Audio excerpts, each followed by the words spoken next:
Hello, everybody, and welcome into the Daily Score. I am Mark Grote, and today on the Score, the Bernstein and Holmes show had a gentleman by the name of Brett Kollmann on the show. He is the creator of the Film Room on YouTube. He's also the host of the Bootleg Football podcast. So he's a guy, one of these guys that breaks down the film and tries to give you a super analytical answer by the numbers. So we're going to hear some things from Brett Kollmann. Now, I should tell you that I have not heard any of these cuts. Sometimes I like to do it this way so I could just kind of react on the spot to what Brett Kollmann is saying. And let's get right to it. The first thing from Brett Kollmann, got to ask him about Caleb Williams and the tape he's watched, and specifically any concerns.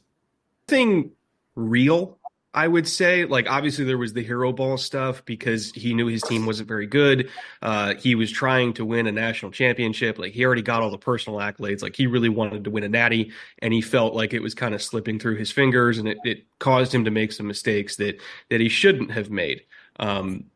But even he would admit that. Even he, would say, like, yeah, I tried to put on the cape too many times. He was trying to win ball games. I'm not really going to fault him that much for that. But as far as, can he play in structure? Yes. Like, I would say he's just as good in structure as he is out of structure. Can he make every single throw you need him to make? Yes. Does he have every single club in the bag in terms of types of throws? Yes. Is he a great leader? Yes. We've been to my podcast partner, EJ, who's been on the Score actually multiple times at this point. Mm-hmm. So Chicago knows him very well. He's a diehard Bears fan. We've been to multiple USC programs, pro days in a row, talking to his teammates, getting to know people in the building. Everybody at USC would kill for that kid. Like, he is the undisputed, unquestioned leader of that program. He's the true CEO of that program. So I have zero concerns about him, becoming a leader early on in Chicago. There's really nothing wrong with the kid, to be honest. And I think a lot of unfair criticism has been levied his way over the last 12 months. Personally, like, by the end of September, when he's throwing for like 300 yards a game, and all of a sudden it looks like the Bears actually have a shot of beating the Packers and, challenge for the division, I think we're going to look back and we're going to say, God, why were we so unfair to this kid? Okay, then let's flip the question a little bit. Was there anything when you were watching the film you're like, man, I didn't know he could do that? I would say work the middle of the field. And I'm talking like really, really tough throws that are layered in between linebackers and safeties that are hitting really tight windows. Just because a lot of air raid quarterbacks that we see, they're not asked to hit those windows that frequently. A lot of it is like, hey, we're lining up, on a hash, so we have infinite space to the field. Let's throw slot fades all day. Let's throw speed outs against corners that are sitting 8 yards off. Let's take all the stuff that's outside the hashes, outside the numbers, because it's just free.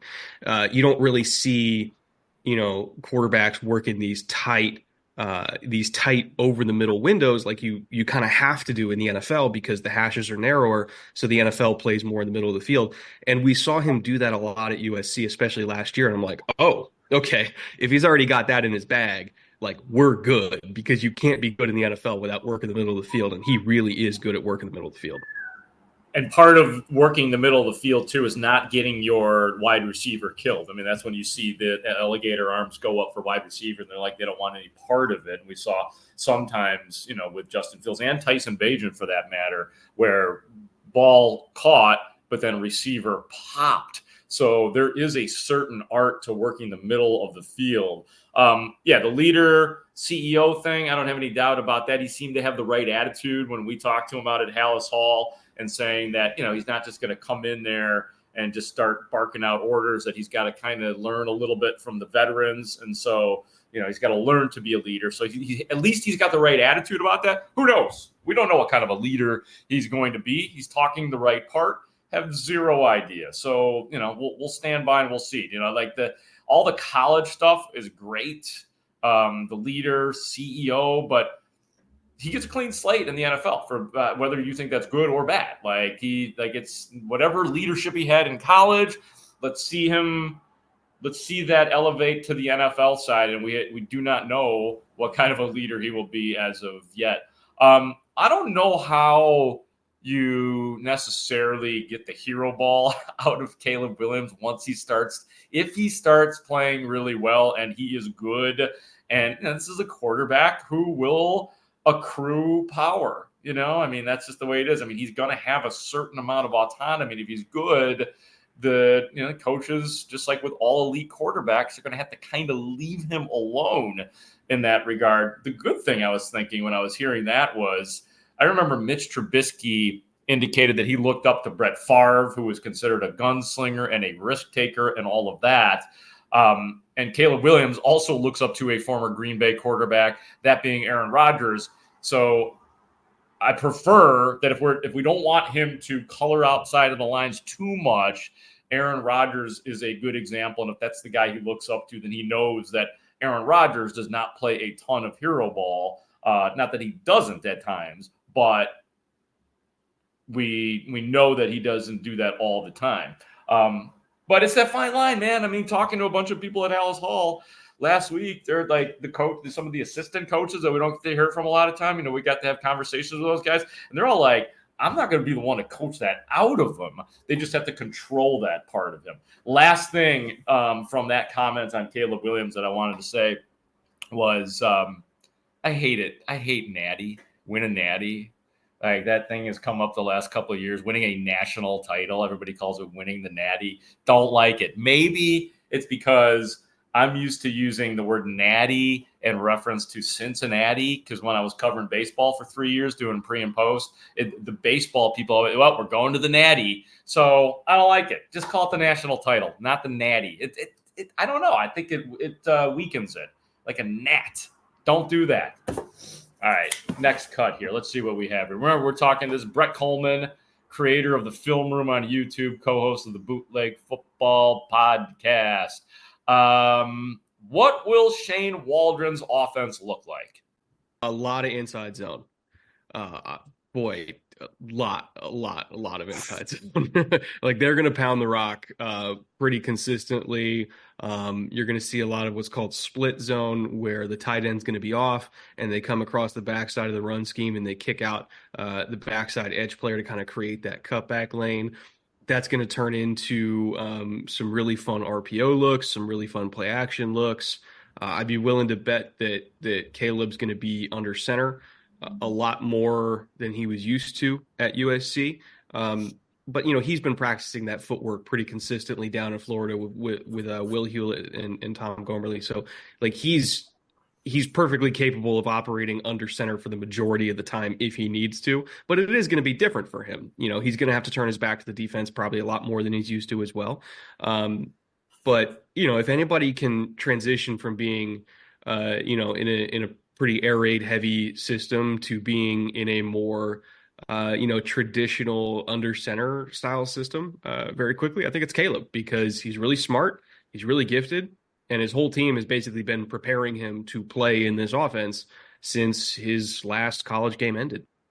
Yeah, it's a huge thing that the Bears got the jump start, because he knew, and the Bears knew, and we all knew that Caleb Williams was going to be drafted by the Bears #1 overall. So that's a good thing, but not to be underestimated. I mean, we've seen Trubisky and Justin Fields have to adjust to the way things are done at the NFL level, and it took them time to get there. We'll see what kind of a student, then what the learning curve is for Caleb Williams, but we'll start seeing that this Thursday. The Bears are involved in OTAs. We, the media, get to watch the entire practice this Thursday, so I'll be reporting back, and I would assume that they'll probably do 95% under center just to get him used to that. But I don't underestimate that part of it. Another thing from Brett Kollmann, you heard him mention the tight end, and I guess the question is, could Cole Kmet benefit from Shane Waldron's offense? Oh, yeah. Yeah, absolutely. Because, if you look at what they do, what Waldron has done with 12 personnel is It almost kind of reminds me of like the early 2010s Patriots sometimes, where he'll have two tight ends on the field, but he'll run concepts that you don't typically see from 12 personnel. They'll run two back runs out of that stuff. They'll run 11 personnel passing concepts out of that stuff. Just because they have two tight ends on the field doesn't mean they're going to be boring and call like normal 12 personnel plays. And that's kind of why I think Waldron's a good fit here, is because, yes, they're going to do a lot of the inside zone stuff, a lot of the split zone stuff, a lot of the wide zone stuff that we're used to seeing from that coaching tree.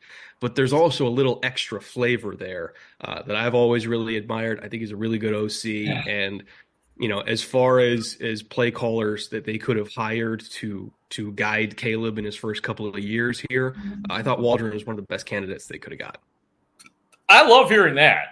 The fact that he said, I think he's a really good offensive coordinator. I don't know if I've heard anybody actually say that. I haven't heard people saying that Shane Waldron is bad in any way, shape, or form. But to hear somebody like Kollmann, who breaks down tape and offenses like that, saying that he is a very good offensive coordinator in the 11 and 12 personnel stuff. I love the versatility that can go with that. And as he said, couldn't have put it better, a little extra flavor. And the Bears have the players to add a little bit of extra flavor. And man, I asked a question last night on a show I was doing, and the question I asked to the guest was, are there any weaknesses on the Bears offense? Like, I got to say it quiet and dramatically because I don't know if I've ever asked that question. It's a crazy question. All right, I want to finish out the podcast today by kind of zeroing, almost like a round table of the center position. You've been hearing about the two center candidates for the Bears this year, Coleman Shelton and Ryan Bates. And I'm nervous about it, and I have reason to be because I've been covering the Bears for the last 6 years, and they just have not had a sturdy center. It's been a mess. The Lucas Patrick signing just didn't work. It was a mess. The Cody Whitehair taking a shot at center. Who else? Sam Mustipher had to play center. And look, no shot at Mustipher. He was a backup and he was forced into duty. So, and when we're getting to that point where, Olin Kreutz is the guy that we mentioned as the center that we can all say was good. That's getting a little bit too long ago. So, and you have a rookie, but let's go through three guys, three different guys, three different opinions on the center situation. First, a guy that I spoke to last night, Sam Monson. He is of Pro Football Focus. He is their lead NFL analyst. And, I kind of ran down what the Bears offensive line is. You got Braxton Jones as your left tackle, Tevin Jenkins as the left guard, center, ? Right guard, Nate Davis, and then Darnell Wright as your right tackle. So I asked Sam, is that good? And what about the center? I mean, I could see Coleman Shelton winning that job. I think he's got a better baseline of previous play behind him, and that would make some sense. But I also don't think that they're necessarily completely out of the veteran free agent market. I mean, This is a time where the draft is done. We're past the point in the season where signings count against the compensatory formula.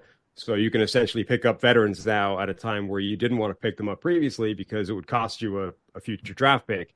And there's veterans available, across the board, not just on the offensive line, but everywhere. There are guys that are capable of starting and being solid players in the upcoming NFL season. So maybe they go with those two guys and they let them battle it out in camp, or maybe, they dip into the free agent market and sign at least one more veteran that could potentially provide some competition there. But I think if that's the weakest link on the offensive line, which at the moment it probably is on paper, it's a pretty good spot to be in. Yeah, I mean, I should point out that even before that, Sam Monson said, and I think his words were that the Bears offensive line as a whole, all those guys I mentioned, that it's not good, but it's also not bad. It's somewhere in the middle, but basically an average offensive line. And his point was that's okay. There's not a lot of good or great offensive lines in the NFL. As Sam was saying, it's hard to do that in the NFL. It just is. So while nobody wants to hear that you have an average offensive line, that might be what the case is, and it might be okay. At least that's what Sam Monson is saying. Let's go back to Brett Kollmann again, the guy that we heard from just a little bit earlier, and hear his opinion on the center position. I would say in any run scheme, center is by far the most undervalued position because a lot of run schemes just don't work if you don't have a good center. Especially wide zone heavy offenses, which they are going to run a bunch of wide zone, I bet, because Caleb's so athletic. And why wouldn't you? Because that opens up the boot game and everything like that. But if you don't have a center that can reach block a shade all by himself, then that causes problems elsewhere in the blocking scheme, because now your guard has to help them, which means they're not getting out on the second level quick enough to maybe catch a 220-pound linebacker that's super fast in the modern NFL. So like these guards got to get out immediately because the linebackers are so fast, which means you need a center that can kind of operate by themselves. And then, in inside zone or in duo, like you need a center that can dig somebody out, like, because you're working those double teams on these big, 320, 330-pound noses as well. You need somebody who can actually dig people out in the line of scrimmage so that you can get enough vertical displacement so that, again, the guards can get off and go to the second level. If you have a weak center, pretty much nothing works. And unfortunately, there's been some years where center's been a pretty big struggle in Chicago. And we've seen it not just in pass pro, but also in the run game. Like when you can't run the ball, usually it's because you don't have a good center. All right, so that definitely differs from what Monson was saying. And, Kollmann, essentially, what I'm inferring from that is him saying, yeah, you better have a good center. You better have a solid center in this offense. So Monson kind of like, they'll be fine, plug and play. Kollmann, you better find somebody good. Let's see if we can get a tiebreaker here on which direction we're going to go on the center position. I spoke to, may have heard the interview on this very podcast. I had Brian Baldinger on the Daily Score recently, Odyssey NFL Insider, and I asked him about the center situation. It's not ideal. It's not. You're as strong as your center. I mean, just are. The center, there's a lot of centers that went in the draft this year for a good reason.